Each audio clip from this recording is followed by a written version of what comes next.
الحمد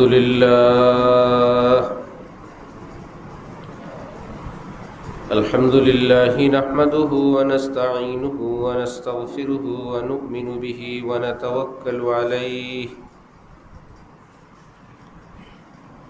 ونعوذ بالله من شرور أنفسنا ومن سيئات أعمالنا من يهده الله فلا مضل له ومن يضلل فلا هادي له ونشهد أن لا إله إلا الله وحده لا شريك له ونشهد أن سيدنا ومولانا محمدا عبده ورسوله أما بعد فأعوذ بالله من الشيطان الرجيم بسم الله الرحمن الرحيم والذي بعث في الأميين رسولا منهم يتلو عليهم آياته ويزكيهم ويعلمهم الكتاب والحكمة وإن كانوا من قبل لفي ضلال مبين صدق الله مولانا العظيم وقال رسول الله صلى الله تعالى عليه وسلم ألا إن في الجسد مضغة إذا صلحت صلح الجسد كله وإذا فسدت فسد الجسد كله ألا وهي القلب وقال رسول الله صلى الله تعالى عليه وسلم من اتقى الله عز وجل سار آمنا في بلاده أو كما قال رسول الله صلى الله تعالى عليه وسلم মুআজ্জাজ হাজিরিন, আমি আল্লাহ পাক রব্বুল আলামিনের পবিত্র কালামের অংশ বিশেষ তেলাওয়াত করলাম এবং হযরত রাসূল করিম সাল্লাল্লাহু আলাইহি ওয়াসাল্লামের দুইখানা হাদিস শরীফ পাঠ করলাম। আল্লাহ পাক কোরআন শরীফ এবং হাদিস শরীফের পরিপূর্ণ নূর আমাদের সকলকে দান করেন, আমাদের সকলকে দ্বীনের সহি বুঝ সহি ইলম নসিব ফরমান। অতীতের সমস্ত গুনাহ আল্লাহ পাক নিজ দয়ায় আমাদের মা বাবা আপনজন প্রিয়জন সকল মুসলমানের সমস্ত গুনাহ মাফ করে দেন। আগামী জীবন আল্লাহ পাকের মর্জি মোতাবেক কাটানোর তৌফিক দান করেন।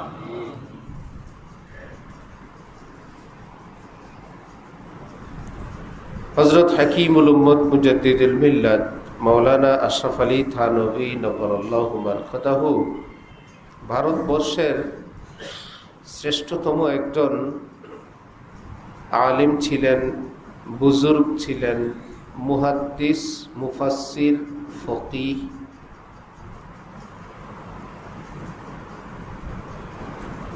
সেই সময়ের এবং পরবর্তী সময়ের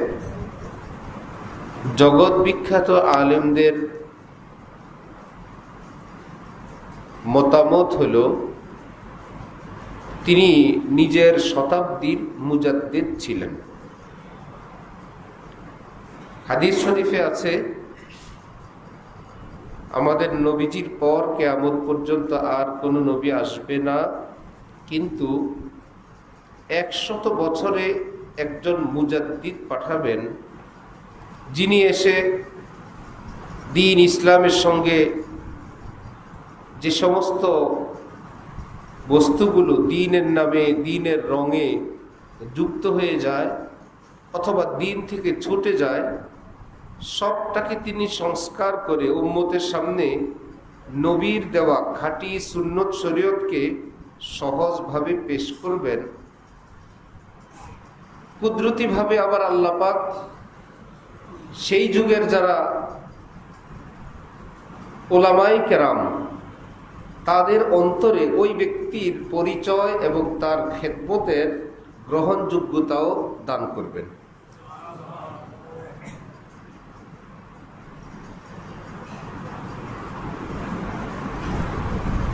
হযরত শাইখুল ইসলাম হুসাইন আহমদ মাদানী রহমতুল্লাহি আলাইহি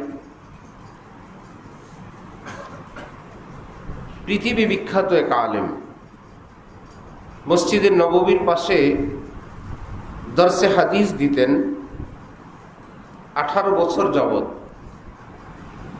একদিন এক মাসআলা হায়াতুন নবী, আমাদের নবী, সকল নবী নিজ নিজ কবরে আল্লাহ পাক তাদেরকে বিশেষ হায়াত দেন এবং তারা রিজিক প্রাপ্ত হন, আল্লাহ পাকের বন্দিগি তারা সেখানে করেন। সমস্ত নবী হায়াতুন নবীর মাসআলা, এই মাসআলা দর্শ দিচ্ছেন যে নবীজি রওজায়ে পাকে সশরীরে জীবিত, দুনিয়া থেকে নিয়ে গেছেন। ইন্নাকা মাইয়িত ওয়া ইন্নাহুম মাইয়িতুন, অন্যান্যদের মতন তাদের অবস্থা নয়। কেউ আবার বেশি বাড়াবাড়ি করে ফেলেন বলতে গিয়ে। দ্বীনের কথা এলমে দ্বীনের আলোকে বলা চাই, দ্বীনের কথা জোশ জজবার আলোকে না, এলমের আলোকে। আমরা এখানে কিছু আমাদের মত, কিছু খেয়াল, কিছু জোশ, কিছু জজবা যোগ করে সবটাকে যখন পেশ করি তখনই ঝামেলা হয়ে যায়। দ্বীনের কথা এলমে দ্বীনের আলোকে বলা চাই। সে এলমে দ্বীনের আলো আমরা যারা আছি আমাদের কাছে বেশি না ইমাম আবু হানিফার বেশি? সন্দেহ আছে নাকি? ইমাম আবু হানিফার বেশি না সাহাবাই কেরামের বেশি? সাহাবাই কেরামের বেশি না নবীজির বেশি? এটা এলমের একটা ধারা। সিনিয়রকে সিনিয়র মনে করা চাই, তার সামনে সেই বিষয়ে মস্তক অবনত করা চাই। আমরা আমাদের সমাজে দেখি কেউ কোনোদিন চক্ষু হসপিটালে ব্রেনের চিকিৎসার জন্য যান না, ডায়াবেটিস ডাক্তারের নিকট পঙ্গু চিকিৎসা করতে যান না, পঙ্গু হসপিটালে কেউ নিজের চোখের ওষুধের জন্য যায় না, পাশাপাশি দাঁতের ডাক্তারের কাছে, সেটা শুধু দাঁতের, কেউ তাকে ছোট বলে না যে এত কষ্ট করে পড়াশোনা করলেন শুধু দাঁত, আপনি শুধু চোখ, কি বলেন? হ্যাঁ, এটাই তার গর্ব। হ্যাঁ, আমি দাঁতের উপর পড়াশোনা, আমি চোখের উপর, চোখের আবার ডিপার্টমেন্ট, এক এক হসপিটাল, সব চোখের ডাক্তার, পাটে পাটে পাটে পাটে। হ্যাঁ, মাদ্রাসায় এসে বলে শুধু কোরআন হাদিস, বলেন কি শুধু কোরআন হাদিস আর কিছু না? মনে করে কোরআন হাদিস এত ছোট্ট একটা ব্যাপার, জন্মের পরে আজান, মৃত্যু হলে জানাজা, মধ্যখানে বিয়ে শাদী, তালাক সংক্রান্ত কিছু মাসালা, আর দোয়া দুরুদ মিলাদ মাহফিল 40টা 3 দিনা, এটা পড়তে এত বছর লাগে? শুধু কোরআন হাদিস পড়েন, আশ্চর্য। তো কোন এলাকায় ভারতে হুক্কার প্রচলন ছিল অনেক বেশি, সব জায়গায় হুক্কা, দিনদাররাও খায়, সব ঘরে বাড়িতে। তো এক ব্যক্তি কোন এক মাদ্রাসা পরিদর্শন করে তাজ্জুব করে বললেন, এত বড় মাদ্রাসা একটা হুক্কাও নাই, কি বলেন, কি বাঁচে কিভাবে? ওই লোক যেরকম হুক্কার জগতে থেকে মাথার ভিতরে এত হুক্কা ঢুকছে, এখন মাদ্রাসায় গিয়ে অপেক্ষা তাজ্জুব করে এত বড় মাদ্রাসায় একটা হুক্কাও নাই। এরাও মনে করে ইংরেজদের মধ্যখানে থাকতে থাকতে থাকতে থাকতে মন মেজাজ মস্তিষ্ক এতটা বিনষ্ট, বলেন কি মাদ্রাসা ইংরেজি নাই, আল্লাহ। হ্যাঁ, সায়েন্স নাই, এখানে পাপোশ বানানোর সিস্টেম শিখায় না? কিভাবে পাপোশ বানাবেন, কিভাবে জুতার ফিতা বানাবেন, জুতা স্যান্ডেল ছিঁড়ে গেলে কিভাবে মেরামত করতে হয়, এগুলো শিখায় না? অলরাউন্ডার হওয়া দরকার, মাদ্রাসা অলরাউন্ডার হওয়া দরকার। এই ব্যক্তি জীবনে কলেজে গিয়ে বলে নাই এখানে কোরআন নাই, তাফসীর নাই, তোমরা সহি শুদ্ধ কোরআন পারো না, আত্তাহিয়াতু পারো না, কুনুত পারো না, আল্লাহ পরকালে কি হবে তোমাদের, বলো কি তোমরা? সেখানে বলে না, যত বলা বলি মাদ্রাসা। একজন মেডিসিন বিশেষজ্ঞ পাবেন যে বাংলাদেশের একজন বড় মাপের একজন মেডিসিন বিশেষজ্ঞ ডাক্তার, পাশাপাশি তিনি ইঞ্জিনিয়ার আছে একজনও? একই ব্যক্তি ডাক্তার প্লাস পাইলট, ওখানে অলরাউন্ডার। ভাই অল তো বা যেই বিভাগে যোগ দিছে এটাই তো শেষ করতে পারে না। কোরআন হাদিসের এলেম এত বড় সাগর, এত মহাসাগর। ইমামে রব্বানী হযরত রশিদ আহমদ গঙ্গুহি, যিনি নিজের যুগের পৃথিবী বিখ্যাত আলিম ছিলেন, ফতোয়ায় শুধু রশিদ আহমদ দস্তখত দিলে কোনো রেফারেন্স প্রয়োজন হতো না, কেউ খুঁজতো না, আল্লাহ হযরত দিছেন আর লাগবে না। এত বড় আলিম ছিলেন। তিনি বলতেন, আল্লাহর কসম, এলেমের এক হরফ পরিমাণও আমি শিখতে পারিনি, এক হরফও আমি শিখতে পারিনি। হাকিমুল উম্মত থানবী গিয়ে বলেন, আমি হযরতের ছাত্র। এক মাসআলা জিজ্ঞেস করছেন হযরত গঙ্গুহিকে। হযরত থানবী অসুস্থ অবস্থায় চোখ বন্ধ করে বলছেন, কোন? হযরত আপকা গোলাম আশরাফ আলী, আপনার ছাত্র আমি আশরাফ আলী। হযরত গঙ্গুহি বললেন, আপ আর পুছতে হো, তুমি আবার মাসালা জিজ্ঞাসা করতে আসছো? ছাত্রের প্রতি কত সুধারণা, উস্তাদও বা কেমন। সেই রশিদ আহমদ গঙ্গুহি বলেন, এলেম যেই জিনিস সেটার এক হরফ পরিমাণও আমি এখনো শিখতে। এত শিখছেন, সেটা কি এক হরফ হয় নাই? বলেন তো, এ আবার কেমন? তাও কসম করে বলেন। আল্লাহু আকবার। সেটা হলো গ্রামের ধনী মানুষ, দানশীল, সমাজসেবক, এলাকার মোড়ল, সেখানে তো উনি বিশাল। যদি একটু ঢাকায় আসে, গুলশান বনানীতে যায়, জীবনে আর বলবে আমি বড় লোক? আর যদি মসজিদের নববীর আশপাশে একটু ঘুরান দিয়ে আসে, সেখানে গিয়ে হেডম নিয়ে চলবে আমি আল্লাহর রহমতে এলাকার সবচেয়ে বড় ধনী? ধনীর ভাব থাকবে না গরিব হয়ে যাবে? আল্লাহ বলেন কি? ঠিক এক বেচারা ব্যাংকে প্রবেশ করবে, মূর্খ মানুষ, গ্রামের সাধারণ মানুষ, ছেলে বিদেশ, তার নামে অ্যাকাউন্ট। এতেই তিনি ভীষণ গর্বিত, আমার নামে অ্যাকাউন্ট, ছেলে বলছে। সর্বপ্রথম যখন ব্যাংকে যাবে, ছেলে বলে দিছে এভাবে চেক বই লিখে দিলেই টাকা ব্যাংক দিয়ে দিবে। যাওয়ার পথে সবার কাছে আপনারা দোয়া করবেন, কি বিষয়? একটু ব্যাংকে যাচ্ছি। মানে আমিও আজকাল ব্যাংকে যাতায়াত করি, আমারও লেনদেন হয়। ভীষণ আনন্দ, গর্ব, অহংকার। অনেকের থেকে দোয়া নিয়ে ব্যাংকের গেটে গেলে দারোয়ান বললেন একটু পরে যান। কি ব্যাপার? বলল কেন্দ্রীয় ব্যাংক থেকে টাকা আসছে তো। টাকা মানে কোনগুলো? এই যে বস্তা,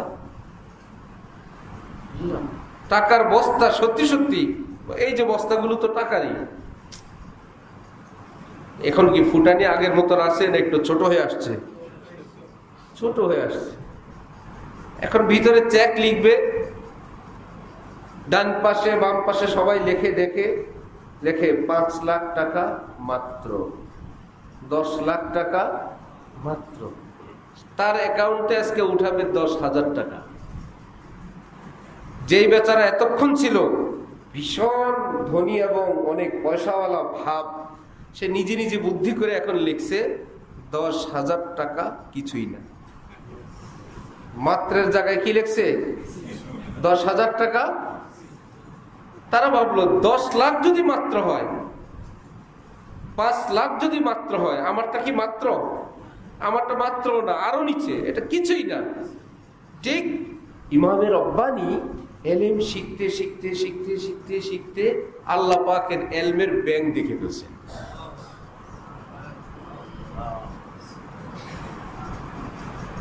এলমের মহাসাগরের সাক্ষাৎ হয়ে গেছে। এইবার চিৎকার শুরু করছেন, আল্লাহু আকবার, এ বেরাদার বেনিহায়েত দরগাহে হরচে বরওয়াই মিরবি বরওয়াই মায়েস। এই সাগর পাড়ি দেওয়া কারোর জন্য সম্ভব না। এখান থেকে কে কতটুক নিবে? আল্লাহ। এই যদি এলেমের সাগর হয়, এই এলমের সাগরের সামনে আমার এলেম এক হরফ না। এবার যে এক হরফ না, বুঝে আসছে না?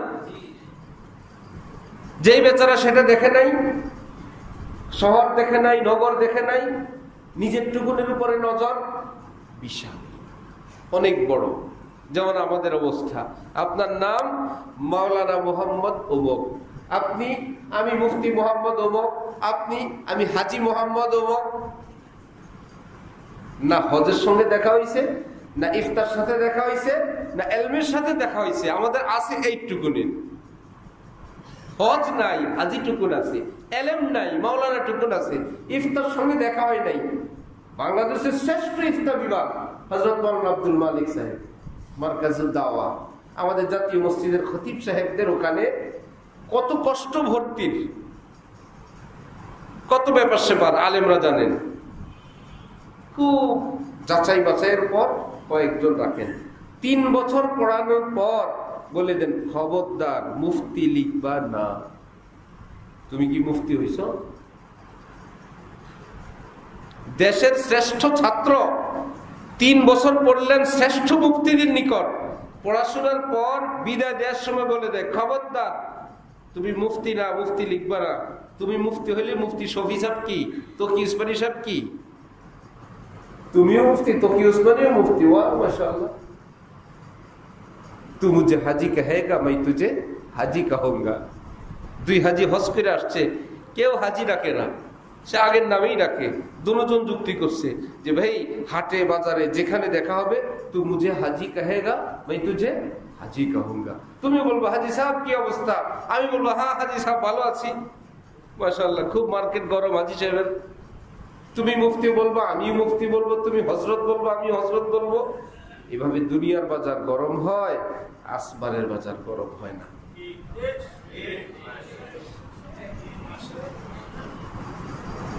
আমাদের শেখ হযরত ওয়ালা ঢালকানগর আল্লামা শাহ আব্দুল মতিন সাহেব দামাত বারাকাতুহুম বলেন, বয়ানের চোটে নাকি আকাশ বাতাস গরম হয়ে গেছে, এলাকা গরম, মাঠ গরম।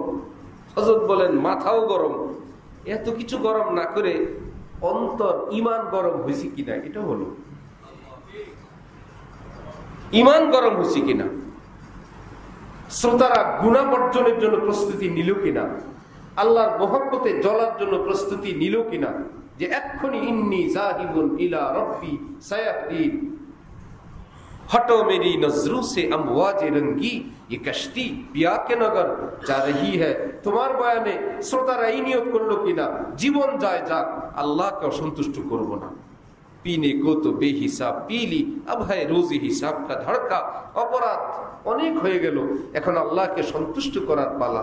অবশ্যই আমি আমার আল্লাহকে রাজি করেই ছাড়বো, এই নিয়ত করলো কিনা, নাকি কিছু নলেজ দিলাম আর নারায়ে তাকবীর আল্লাহু আকবার, আর অমুকের আস্তানা গুড়িয়ে দাও, বাড়িয়ে দাও, তো ভাষণ হলো। এই জন্য দুনিয়ার বাজার গরম করা সহজ। যাই হোক, হযরত মাদানী রহমতুল্লাহ আলাইহি মনে আছে, মদিনা শরীফে দর্শ দিতেন হায়াতুন নবীর। তো বলছিলাম কেউ একটু বেশি করে বলেন জজবায়, আবেগে। এলমের কথা চাই, দ্বীন ইসলামের কথা কি আবেগে না এলমের আলোকে? আজকের বয়ানের একটা কথা, এলমের কথা এলমি দ্বীনের আলোকে বলবেন। এবার সেখানে এক একজনের কাছে এলেম অল্প বেশি। প্রাইমারি স্কুলের শিক্ষকরা কি মূর্খ লোক না শিক্ষিত? হাই স্কুলের শিক্ষক সমান সমান না বেশ কম আছে? কলেজের শিক্ষিত সব শিক্ষিত কি? সবাই তো শিক্ষিত, কিন্তু সমান না বেশ কম আছে? যিনি অধ্যাপক মূর্খ না আরো শিক্ষিত? আমার ভাই ডাক্তারদের ওইরকম আছে, সব জায়গায় পাস আছে, first class, second class, third class, সেও তো পাস। সবই তো ডাক্তার, সবই শিক্ষিত। তাহলে আলেমদের মধ্যে কিছু নাই? আলেম মানি সব, মুফতি মানি সব। হ্যাঁ, কোরআন শরীফে রব্বুল আলামিন বলেন আতিউল্লাহ ওয়া আতিউর রাসূল ওয়া উলিল আমরি মিনকুম। আমি আল্লাহকে মানো, আমার রসুলকে মানো। তুমি যেই শতাব্দীতে যেই যুগে জীবিত আছো, তোমার যুগের নীতি নির্ধারণকারী আলেম, খালি আলেম না, নীতি নির্ধারণকারী আলেম, যারা আলেম সমাজের শ্রেষ্ঠ। আলেমরা বলেন আমাদের বস, আলেমরা বলেন ওনার কাছে আমরা কিছু না। এইরকম কিছু আলেম কিয়ামত পর্যন্ত যুগে যুগে আমি আল্লাহ দিয়ে রাখি। আল্লাহ পাক বলেন ওই আলেমকে মানো। টিউশনি করে, ভাইদের সঙ্গে পরিচয়, ভাবিদের সঙ্গেও পরিচয়, উনিও তো একজন আলেম। পুরো মহল্লায় সকলের প্রিয় ব্যক্তি, ভাইদের কাছেও প্রিয়, ভাবিদের কাছেও কি প্রিয়। ভাইয়ের মাথাও ঝাড়ে, ভাবির মাথাও ঝাড়ে, কারো মাথা ব্যথা থাকে না। উনিও তো যদি বলে আমি আলেম, আমরা কি যুদ্ধ করব? আমরা বলবো ওকে হুজুর ঠিক আছে, কিন্তু আপনি যে আলেমকে আল্লাহ মানতে বলছেন ওই আলেম। হালাল হারাম মানে না আলেম সব, উপযুক্ত মেয়েদের সামনে আলেম সব, ব্যাংকে চাকরি করে আলেম সব, ইন্স্যুরেন্সে চাকরি করে আলেম সব, দিব্যি গুনার মধ্যে লিপ্ত আলেম সব। এখন আমরা কি সবার সঙ্গে যুদ্ধ করব? আমরা বলবো আবু বকর সিদ্দিক এমনটা করতেন না, হাকিমুল উম্মত থানভী হলে এমনটা করতেন না, কাশ্মীরি হলে এমনটা করতেন না, কমপক্ষে আমাদের হাফিজি হুজুর হলে এমন করতেন না, কারামত আলী জোনপুরি হলে এমনটা করতেন না, হযরত মাওলানা কারি ইব্রাহিম সাহেব হলে এমনটা করতেন না, কাশ্মীরি হলে করতেন না। তাহলে বুঝা গেল একটু আলেমে আলেমে বেশ কম আছে। সম্মান করব, কিন্তু মানবো কাকে? এলমে পাকা, তাকওয়ায় পাকা, আমলে পাকা আলেমদের দৃষ্টিতে সেরা যারা, তাদেরকে মানব। ওস্তাদের গলতি হলে ছাত্রেরও গলতি। মুহিউদ্দিন আবরারুল হক সাহেব রহমতুল্লাহি আলাইহি ঢাকা আসলেন, হযরত থানবীর সর্বশেষ খলিফা। এক মাদ্রাসায় পরিদর্শন করলেন। উনি আসলে শুধু বাংলাদেশে আসবেন, তারিখ যখন নির্ধারণ হতো, আবরারুল হক সাহেব ইন্ডিয়া থেকেও ঢাকায় আসবেন, সম্ভাব্য মাদ্রাসা ওনার সঙ্গে সম্পর্ক রাখে আলেম ওলামা, সবার মাদ্রাসা ঝাড়ু দিয়ে আরম্ভ হয়ে যেত। উনি আসবেন যাত্রাবাড়ি, মাদ্রাসা ঝাড়ু দিয়ে উত্তরায়, লালমাটিয়ায় ঝাড়ু দিতেছে, রং দিতেছে, বাথরুমের টাইলস, টাইলসের উপরে শ্যাওলা, সব সাফ সুতরা। কি ব্যাপার ভাই? উনার হঠাৎ বলবে আমাকে অমুক মাদ্রাসায় নেব, কি মুশকিল। মাদ্রাসায় গেলেন, বিশাল মেহমানখানা। উনি বললেন যে ভাই ওয়াশরুমে যাব, স্পেশাল ওডোনিল ঝুলে, কত খুশবু, নতুন স্যান্ডেল। বললো ইয়ে হাম্মাম ইয়ে বলা নেই, তলাবা কেরাম जिसको इस्तेमाल करते हैं वो कहाँ है? ছাত্ররা যেটি ব্যবহার করে সেটি কই? এখন তো সবার মুখ কালা, আপনার জন্য প্রস্তুত করলাম এটা। এখন একটার মধ্যে নিয়ে যাওয়া হলো, সেটাতে অডোনিলও নাই, হাত ধোয়ার সাবানও নাই, পরিষ্কার টাইলসও নাই, উন্নত স্যান্ডেলও নাই। বললেন হ্যাঁ, যারা মাদ্রাসার মেহমান তাদের তো দাম আছে, তালেবে ইলম যারা নবীর মেহমান তাদের দাম নেই। মুশকিল ভাই, হযরত के নিয়ে যাও। এখন ভাই हजरत ये दरसगाह है, क्या है हजरत? यहाँ दर्स हदीस असतिज़े करम दर्स देते हैं। हाँ, हजरत बोलते हैं भाई दर्स कुरान कहाँ होता है? এখানে তো বুখারী পড়ায়, কোরআন শরীফ পড়ায় কোথায়? সেখানে নাও। গিয়ে দেখে গেল বুখারী পড়ায় যেই রুমে লাল লাল মোটা কার্পেট, কোরআন শরীফ পড়ায় যেই রুমে ছেঁড়া কার্পেট। ভাই কোন কিতাব বড়, বুখারী বড় না কোরআন বড়?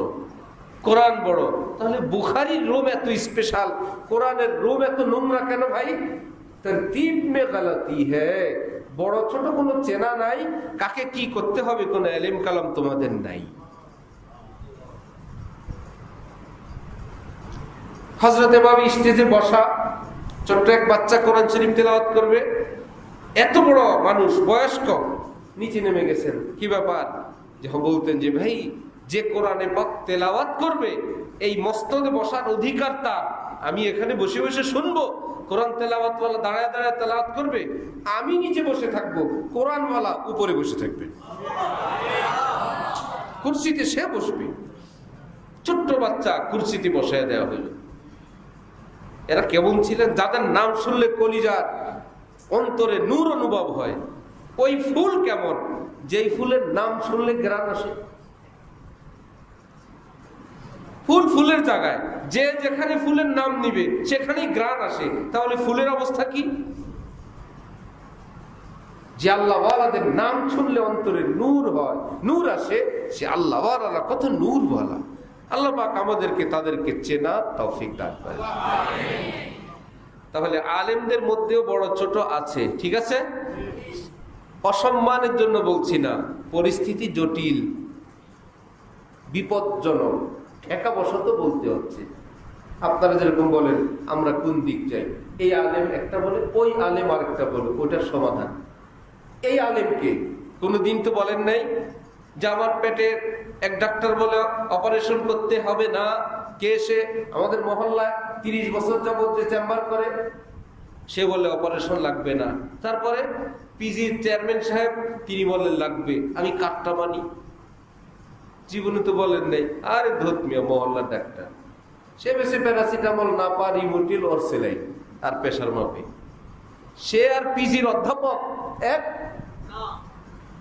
হ্যাঁ, সে তার জায়গায় সেবা দিচ্ছে, ওকে। হাজারো মানুষ তার দ্বারা উপকৃত, ওকে। কিন্তু ঢাকা মেডিকেল পিজির অধ্যাপক, তার সঙ্গে তো তার তুলনা হয় না। যে বড় তার সিদ্ধান্তটাও কি বড়। স্যার বলছেন ওকে স্যার, এই বলি কি মহল্লার ডাক্তারের চেম্বার জ্বালায় দিতে হবে? না। যেখানে টক্কর লাগবে তখন দেখতে হবে বড় কে, বড়টা ওকে, ছোটটা বাদ। তো পৃথিবীর নিয়ম। কিন্তু আলেম হইলে আপনাদের কাছে আর কোনো বড় ছোট নেই, সিনিয়র জুনিয়র নেই। তখন আপনি বলেন ইনিও আলেম, ইনিও আলেম, ইনিও বক্তা, উনিও বক্তা, ইনিও হুজুর, ইনিও হুজুর, এই মুখস্থ শুরু করে।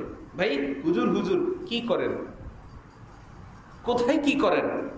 না উনি তো সারা দেশে ওয়াজ করে, আর কিছু করেন না। ও ওই হুজুর। মাদ্রাসায় পড়ানোর যোগ্যতা নাই, ওটা আলাদা। ওয়াজের মধ্যে যে এলেম কালাম বলে আলেম ওলামারা, এগুলো হলো ক্লাস 5 পর্যন্ত এলেম।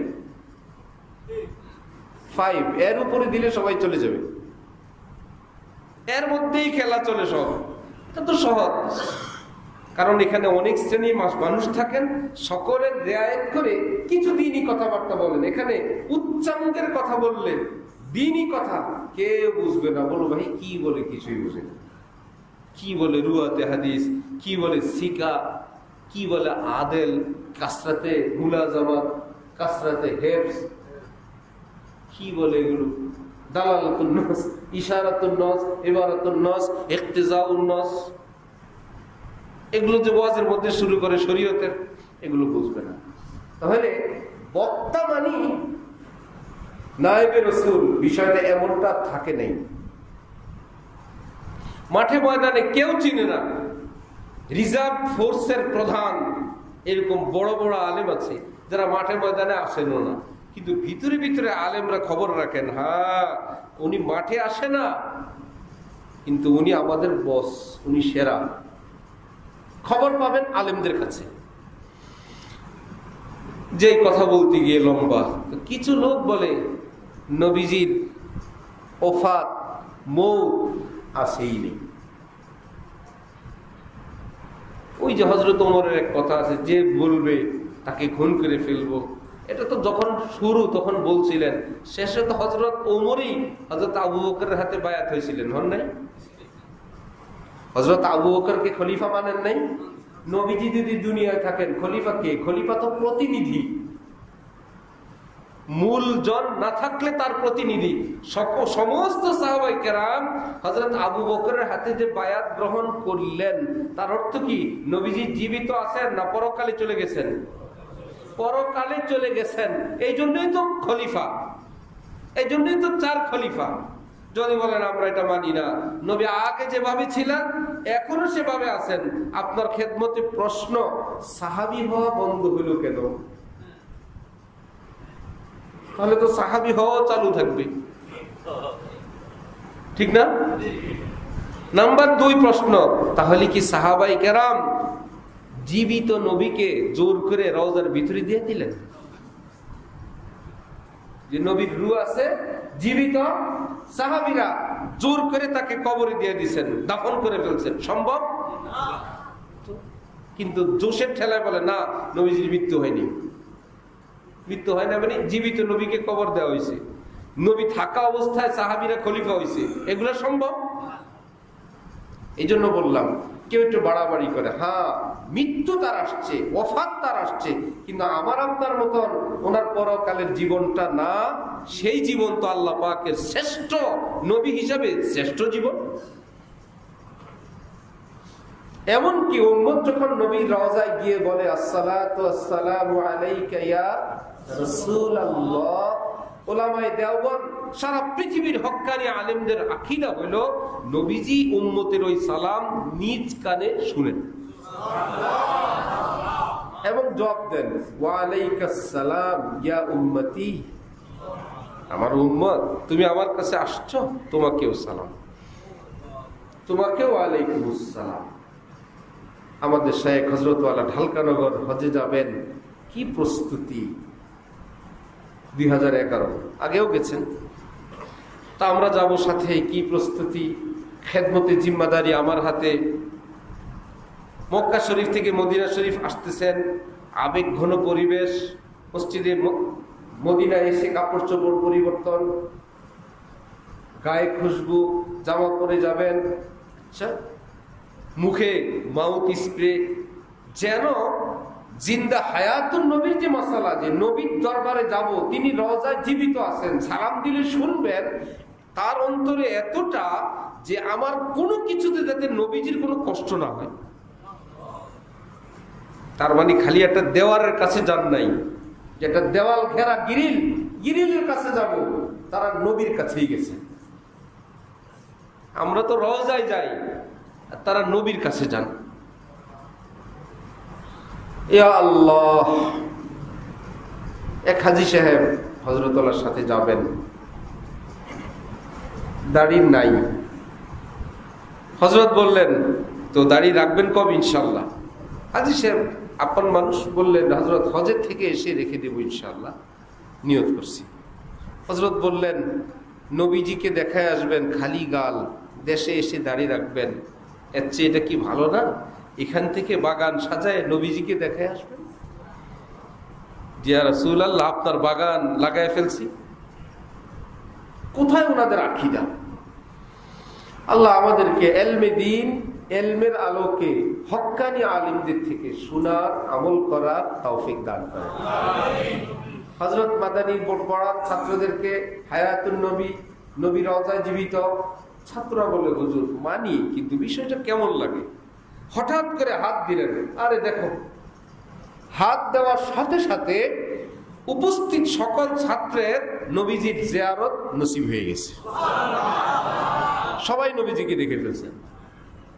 এরকম ঘটনা আরো আছে। সৈয়দ আহমদ কবির রিফাই রহমতুল্লাহ আলাইহি, আওলাদে রাসূল, রওজা শরীফের সামনে এসে বললেন, নানা যান, আমি আপনার নাতি আহমদ কবির, আমি আমার রূহকে পাঠাই সালাতু সালাম পেশ করার জন্য, আজকে আমি সশরীরে উপস্থিত, আপনি আপনার হাত মোবারক বাড়ান, আমি চুবু খাবো, নইলে আমি ফেরত যাব না। রওজা শরীফ থেকে নবীজির হাত মোবারক বাহিরে চলে আসছে, পুরা মদিনা আলোকিত, গল্প তো কঠিন, কিন্তু লেখছে কে? ওলামায়ে কেরাম জানেন, ইমাম জালালউদ্দিন সুয়ুতি। নকল করছেন হাকিমুল উম্মত আশরাফ আলী থানভী। ওই দৃশ্য দেখছেন বড় পীর আব্দুল কাদের জিলানী। মুজিজা তো মুজিজা, এটা ব্রেন দিয়ে বুঝতে গেলে শেষ। মুজিজা যদি কেউ ব্রেন দিয়ে বুঝে তাহলে সে সুস্থ থাকবে না, পাগল হবে, বেঈমান হবে। কিভাবে সম্ভব? ও আপনি ভাব দিয়ে সম্ভব করতে আসছেন? আপনি আপনার ভাব দিয়ে সম্ভব, এই দিয়ে তো বিজ্ঞানীরা কাফের হয়েছে দলে দলে। ওনাদের কিভাবে সম্ভব? এভাবে আর ওভাবে কোনো ভাবে যায় না। ইমান কি মাথায় থাকে না বুকের ভিতরে? বুকে, বুকে, কলবে। এই জন্য এটা মাথায় ধরবে না, ওখানে মেমোরি অনেক কম। ইমানের মেমোরি এত বেশি, আমরা আরশও মানি, কুরসিও মানি, জান্নাতও মানি, জাহান্নামও মানি, মুনকার নাকিরও মানি, কবরের সুয়াল জবাবও মানি, মৃত্যুর পরে আবার জীবিত হব, হিসাব নিকাশ হবে। সেগুলো কি মাথায় ধরে না ইমানে ধরে? কাফেরের বিজ্ঞানীদের মাথায় ধরে না বলে আমরা মানি না। এই জন্য মাথায় ধরাইতে চাইবেন না, ধরাইলে মাথা নষ্ট হয়ে যাবে। ইয়া আল্লাহ, এটাকে বলে মুজিজাতুর রাসূল। সেই হুসাইন আহমদ মাদানী রহমতুল্লাহ আলাইহি, মনে আছে? হুসাইন আহমদ মাদানী, ওনাকে প্রশ্ন করা হলো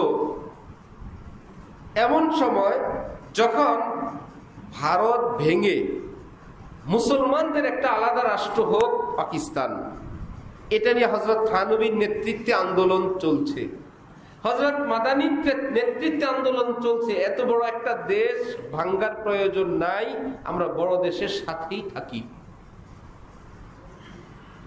মুফতি শফি সাহেব বলেন, হাকিমুল উম্মত ইখলাসের সাথে চাইতেন মুসলমানদের একটা দেশ হোক। হযরত মাদানী ইখলাসের সাথে চাইতেন যে দেশ আলাদা হওয়ার প্রয়োজন নাই, যেই দেশে আসি সেই দেশেই থাকি। কারো ইখলাসের কোনো কমতি নাই, দুজন যেটা বুঝে আসছে সেটা করছেন। কিন্তু দুইজনের মধ্যে রাজনৈতিক দূরত্ব, এছাড়া আর কোনো দূরত্ব নাই। দুজন দেওবন্দি, দুজন আল্লাহওয়ালা, দুজন হানাফি, দুজন মস্ত বড় বুজুর্গ, দুজন মুহাদ্দিস, দুজন নিজ নিজ জায়গায় অনেক বড়। অনেকে এগুলার থেকে এই খামাখা হাত পা বের করে, কোনো একতলাপ নেই। একজনের রাজনৈতিক চিন্তাধারা একরকম, আর একজনের আরেক রকম।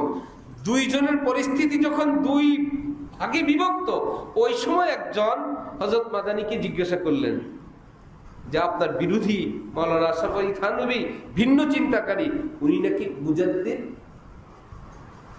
উনি নাকি 100 বছরের ইসলামে যে মুজাদ্দিদ আসেন উনি নাকি সেই মুজাদ্দিদ। হযরত মাদানী বললেন, ইসমি কিয়া শক হ্যায়, হযরত ইস জামানে কে মুজাদ্দিদ হ্যায়। এতে সন্দেহের কি আছে?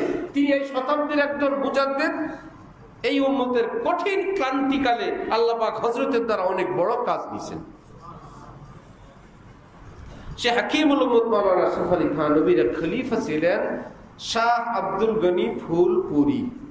উনি বলতেন, आम वाले से आम मिलता है, कपड़े वाले से कपड़ा मिलता है, अमरूद वाले से अमरूद मिलता है, अल्लाह वाले से अल्लाह मिलता है। भाई आम वालार काছে आम পাওয়া যায়, দুধ ওয়ালার কাছে দুধ পাওয়া যায়, কাপড় ওয়ালার কাছে কাপড় পাওয়া যায়, আল্লাহ ওয়ালার কাছে আল্লাহ পাওয়া যায়। আজকে ইলমের চর্চা, মুহাব্বত মারিফতের চর্চা আলহামদুলিল্লাহ খুব হয়, কিন্তু তাকওয়ার চর্চা, আল্লাহর মুহাব্বত পাওয়ার চর্চা একদম কম, একদম কম। যার জন্য ইলমের অবস্থা আমাদের এমন, আল্লাহ একজনে আগুন বিশেষজ্ঞ। কি বিশেষজ্ঞ? আগুন কাকে বলে, আগুন কত প্রকার, আগুনের তাপ কি, আগুনের ধোঁয়া আছে, কি কি বস্তু দিয়ে আগুন জ্বালানো যায়, আগুনের কালার কি, সবটার উপর পরীক্ষা দিয়ে সে পাস।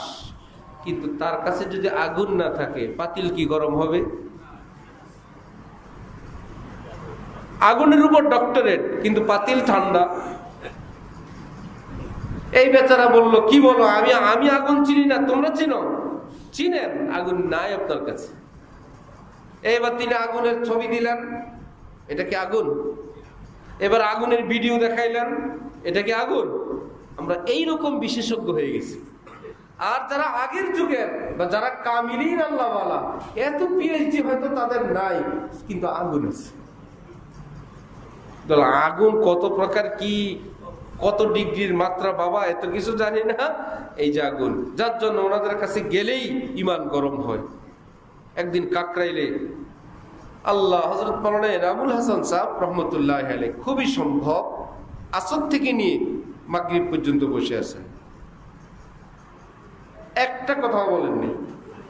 মাগরিবের আগ দিয়ে বললেন, আজকের এই চুপচাপ মজলিসে যাদের ফায়দা হয় নাই, আগামীতে তোমরা আমার মজলিসে আসবা না।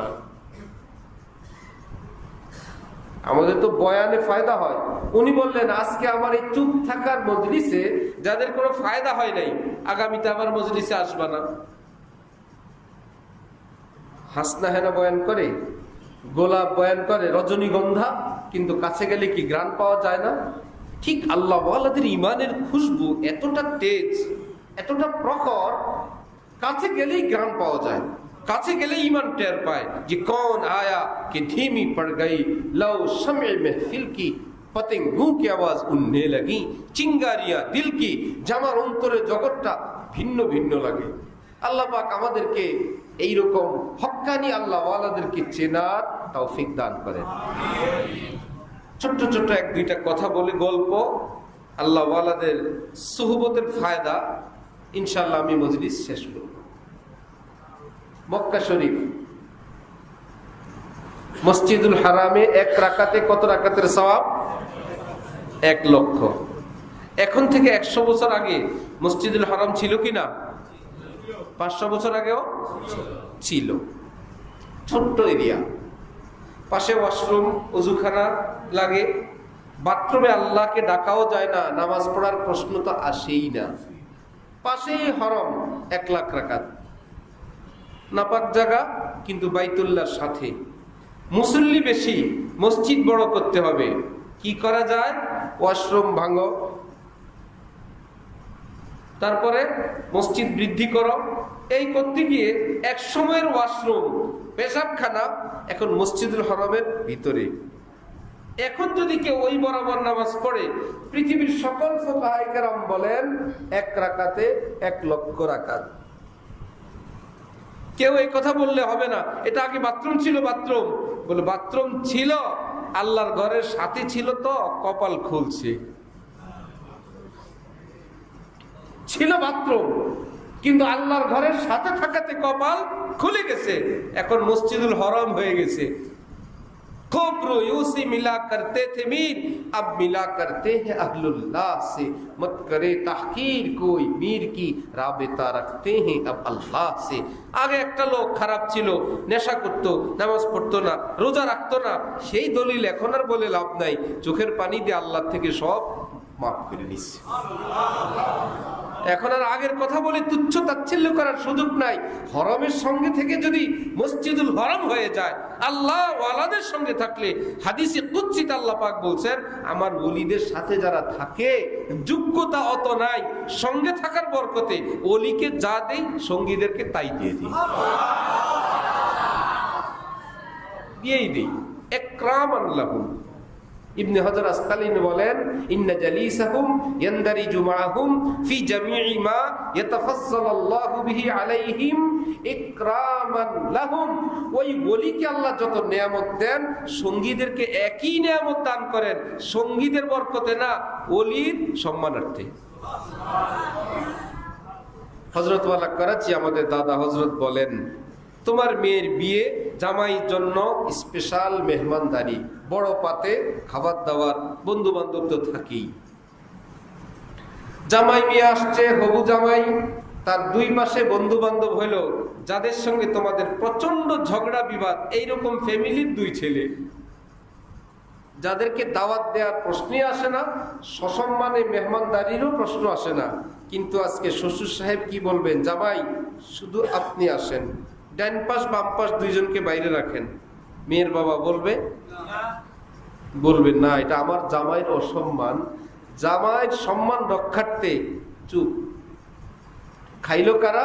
দুই দুশ্মন এসে আজকে স্পেশাল মেহমান হইল তাদের নিজের ক্ষমতায় না জামাইয়ের ক্ষমতায়? জামাইয়ের মান সম্মান শ্বশুর বাড়িতে এত, আল্লাহ সম্মান আল্লাহর দরবারে কত। এক। দ্বিতীয় মাসআলা একটু খেয়াল করে শুনবেন। মনে করেন 1 লক্ষ টাকা হইল যাকাতের নেসাব, 1 লক্ষ টাকা হইলে যাকাত ফরজ হয়। এটা কি শুরুর দিন না 1 বছর লাগে? 1 লক্ষ টাকা যখন 1 বছর অতিক্রম করবে, বছর শেষে যখন 1 লাখ থাকবে, তাহলে 1 লাখের উপর যাকাত দিতে হবে 2500 টাকা। যেদিন আপনার বছর শেষ হবে সেই দিনের আগের দিন আরো 50,000 টাকা আপনার মালিকানায় আসলো, লাভের হোক যে কোনো ভাবে হোক, আপনি আবার মালিক হইলেন আরো 50,000 টাকা। তাহলে পরের দিন যেদিন বছর শেষ সেদিন আপনার হাতে কত টাকা? মুফতি সাহেবদেরকে জিজ্ঞাসা করেন তো ফতোয়া কি যাকাত কত টাকার? 1 লাখের না 1.5 লাখের? কেন ভাই 1 লাখের 1 বছর গেছে, 50,000 তো 1 বছর যায় নাই। বলবে যেটা 1 বছর অতিক্রম করে আসছে ওর সোহবতের বরকতে পরের 50,000 কেও আল্লাহ পাক 1 লাখের মর্যাদা দিয়ে দিচ্ছেন। যে নাও কামেলে সোহবতে গেছে তো 1 বছর কামেল হয়েছে, যা তোমার যদিও হয় নাই তোমাকেও আমি যাকাতের সম্মান দান করে দিলাম। এটাকে আল্লাহ কোরআনে পাকে বলছেন ইত্তাকুল্লাহ ওয়া কুনু মা'আস সাদিকিন। মুত্তাকি হও, তাকওয়ার উপর চলো।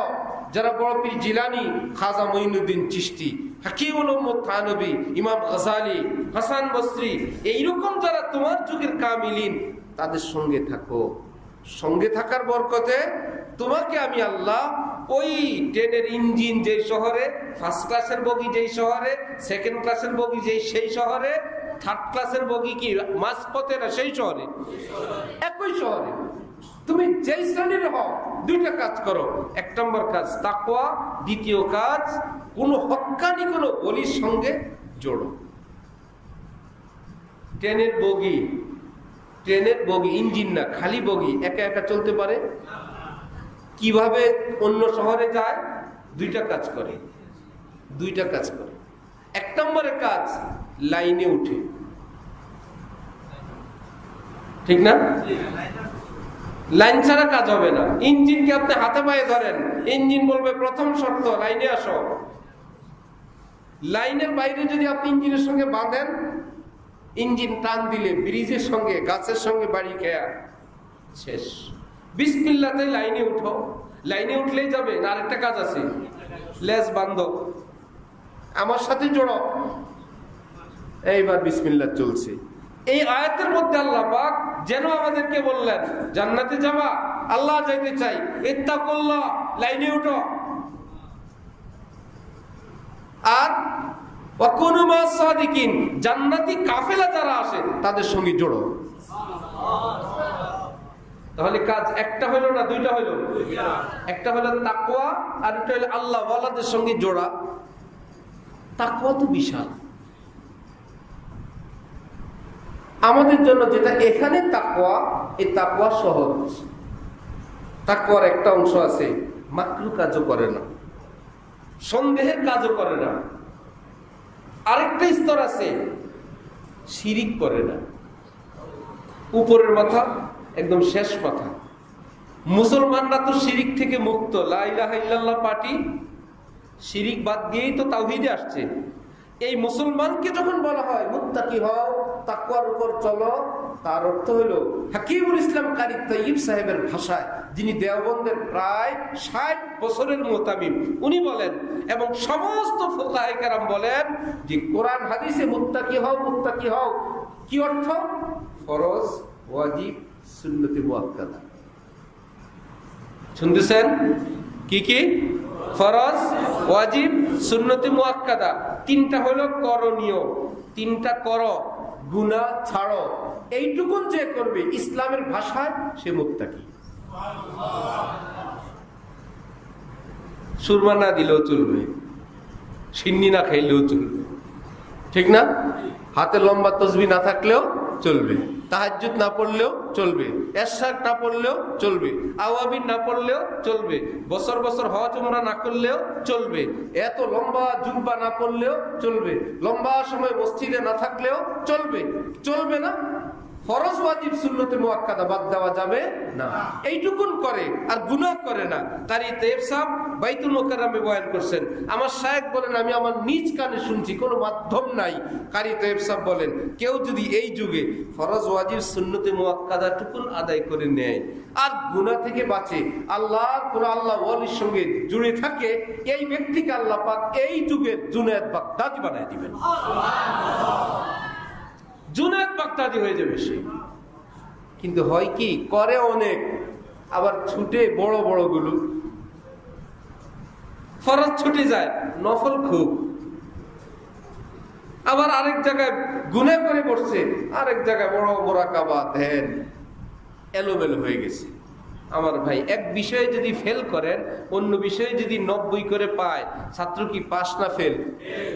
এত নাম্বার গড়ে তো 70, গড় গুড়বাদ, একটাই ফেল আছে, ফেল। অথচ এই বেচারা 90, আরেকটাই ফেল, গড়ে ফেল।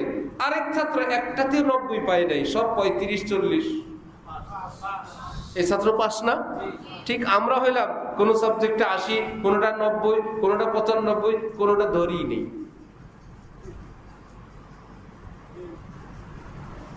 ওটা দিয়ে আমরা আমাদের বুজুর্গি, আমাদের দরবেশি, আমাদের সিলসিলা, আমাদের তরিকা, আমাদের গ্রুপ, আমাদের খেদমত, আমাদের মেহনত, নিজে নিজেকে বুজুর্গ বলে। বুঝতে হবে শয়তান এখনো যায় নাই, যে নিজেরা নিজে বুজুর্গ ভাবে, সামনে হোক পিছনে হোক, ভাবে হোক, নিজের আমলের সংখ্যা গণে, এ আমল করলাম, এ আমল করলাম, এ আমলে এত নেকি। বুঝতে হবে এখনো শয়তান যায় নাই। কারণ যেই ঢালে ফল ধরে, ডালটা কি উঁচু হয় না নিচু হয়? ফল যত বড় হয় তত নিচু হয়। এবার কেমন ডাল, ফলও ধরে, উঁচাও হয়, ফলও বড় হয়, ডালও উঁচা হয়। বুঝা গেল এগুলো ফল না, এগুলো দেখার মতো ফল, কাগজের ফল, বাস্তবে ফল না। প্রকৃত ফল যদি হয়, ফল যত বড় হবে তত নিচু হবে। এই জন্যই হাক্কানি আল্লাহ ওয়ালাদের সৌবতে গেলে বান্দা না, আমি গুনাহগার। চট্টগ্রাম ছিলেন এক বোয়ালি সাহেব রহমতুল্লাহ আলাইহি, পটিয়ার মস্ত বড় আল্লাহ ওয়ালা। এখন পটিয়া মাদ্রাসার অধিকাংশ উস্তাদ ওনার ছাত্র। একটা সময় এরকম হয়, ছাত্ররাও উস্তাদ, উস্তাদও উস্তাদ হয়ে যায়। এখন ওনার হাতে ছাত্র যারা, এরকম একজনে বললেন, যারা মাসবুক হয়েছেন তারা একটু দাঁড়ান, প্রথম রাকাত যারা পান নাই তারা দাঁড়ান। উদ্দেশ্য হচ্ছে ছাত্ররা।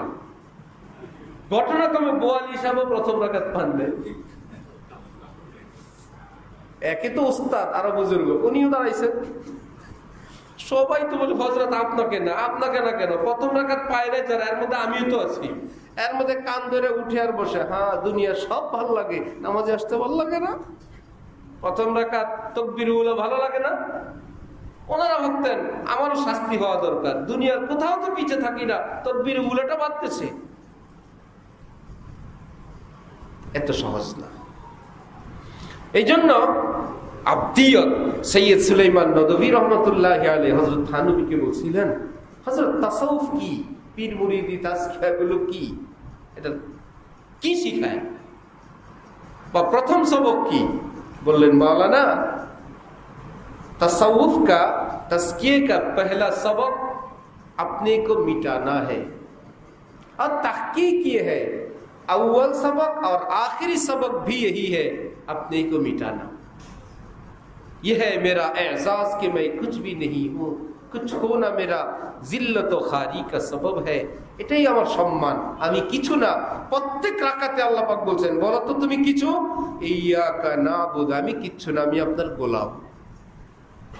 আবার পরের রাকাতে ইয়াকা নাবুদু, শুধু আমি না, আমার আব্বাও আপনার গোলাম ছিলেন, আমার দাদাও গোলাম, আমার বাচ্চারাও গোলাম, আমরা গোলামের গোষ্ঠী গোলাম। প্রতি রাকাতে আমরা সবাই বলি আমরা গোলাম লাগি, সেই গোলামরা আবার বড়, আমরা বড় কিছু। আল্লাহ পাক বলে, আমি যেন কারো মুখে না শুনি বড় কেউ, আল কিবরিয়া উরিদাই ওয়াল আযামাতু ইজারি ফামান নাযানি ওয়াহিদাতাম মিনহুমা কাযাফতু ওয়া ফি রিওয়ায়া কাযাফতুহু ফিন্নার। বড়ত্ব এটা আমার ভূষণ, আমার পোশাক, চাদর, মর্যাদা এটা আমার ব্যাপার। কেউ যদি আমার গায়ের কাপড়, আমার পরনের কাপড় নিয়ে টানাটানি করো, অর্থাৎ কেউ যদি বলো তুমি বড়, তোমারও সম্মান মর্যাদা আছে, আমি যদি নিজেরটা নিজের মুখে শুনি, আমি তার গর্দা নুড়ে দিব, এটা আমি বলবো। আল্লাহুল গনিয়্যু ওয়া আনতুমুল ফুকারা, আমি একমাত্র ধনী আর সব ফকির। হযরত ওয়ালা করাচি বলেন, এক বয়ানে ফকির বললেন আল্লাহ আমাদেরকে বাটিও দিয়ে দিয়েছেন, দুই হাত একত্রে করলে আমাদের ভিক্ষার বাটি হয়ে যায়। সুবহানাল্লাহ। দুনিয়ার ফকির একটু ধনী হয়, বাটি ফেলে দেয়, হজ করে আসে, সবাই অবাক, অমুকের ছেলেরা বড় লোক, বাবারে হজ করাইছে, বাবা আগে ভিক্ষা করতো, কোনো চিহ্ন নাই। এমন ফকির আমরা, বাটির থেকে ছুটি নেই। যত বড় লোক হই, দুই হাতের বাটি সাথে আসে না? রব্বুল আলামিন বলে যত বড় লোক হবা, ফকিরের নাম থেকে তোমার নামও কাটা যাবে না, ভিক্ষার বাটির থেকেও ছুটি নাই, আমার দুয়ারও খোলা, তোমার হাতও রেডি, 24 আওয়ার ওপেন। যখন বলবো আল্লাহ, আমি সাথে সাথে জবাব দিব। উদউনি আস্তাজিব লাকুম, ডাক দিব, জবাব দিব। এই জন্য আমার ভাইয়েরা, যার যেখানে কোনো হক্কানি আল্লাহওয়ালা, আলেমদের দৃষ্টিতে হক, সাধারণ মানুষের দৃষ্টিতে না, কারণ তার কাছে ওই চোখ নেই। আমরা যদি সবাই মিলে একটা চকচক একটা সিটি গোল্ডকে আমরা যদি বলি আপনার খেয়াল হাজী সাহেব আলহামদুলিল্লাহ স্বর্ণ, হুজুর আলহামদুলিল্লাহ স্বর্ণ, এ আলহামদুলিল্লাহ কুল্লুয়াল্লাহ কত লাগবে?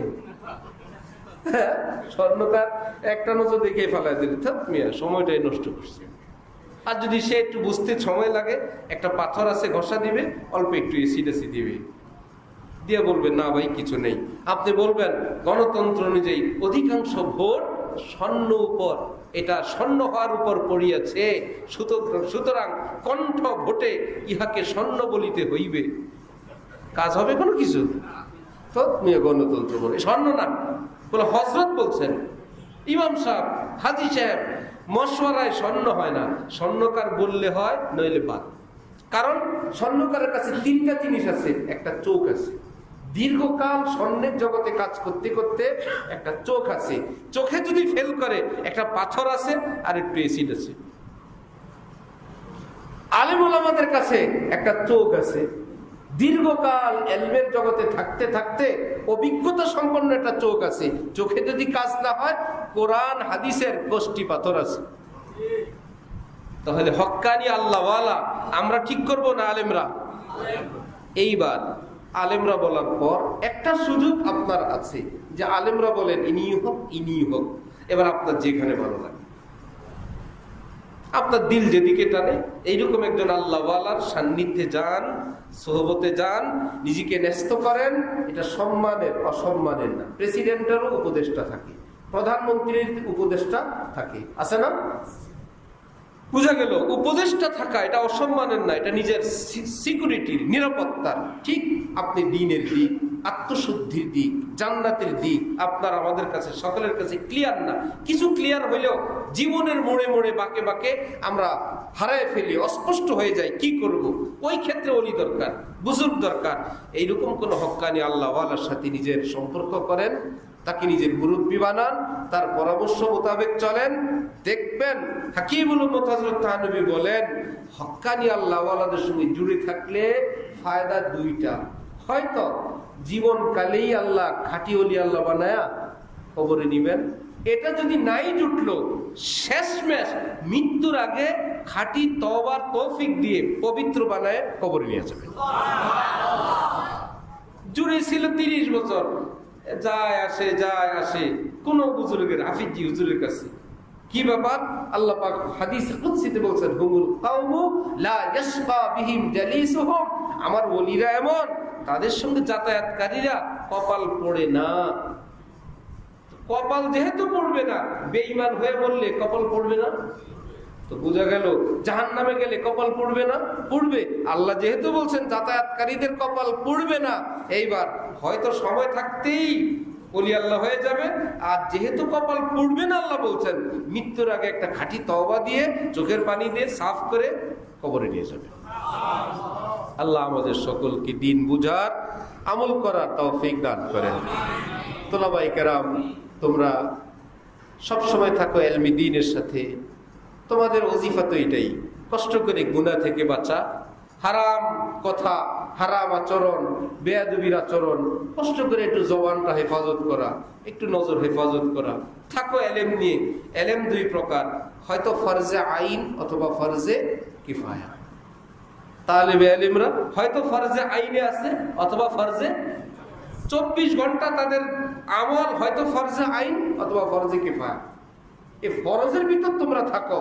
তোমাদের যদি একটু গুনাহমুক্ত থাকার ফিকির হয়, কারো হক নষ্ট না হয়, বেয়াদবি উস্তাদের সাথে মুরব্বীদের সাথে না হয়, না দোস্তি না দুশ্মনী, একটা নীতি, কারোর সঙ্গে দুস্তিও নাই দুশ্মনীও নাই, এবং বেপর্দা সরাসরিও নাই, কোনো স্ক্রিনের ভিতরে মোবাইলে বা যে কোনোভাবে সেবানেও নাই। দেখবা ইনশাআল্লাহ এলমে আল্লাহ বরকত দিবেন। আল্লাহ আমাদের সবাইকে তৌফিক দেন, কবুল করেন। ওয়া আখিরু দাওয়ানা আনিল হামদুলিল্লাহি রাব্বিল আলামিন।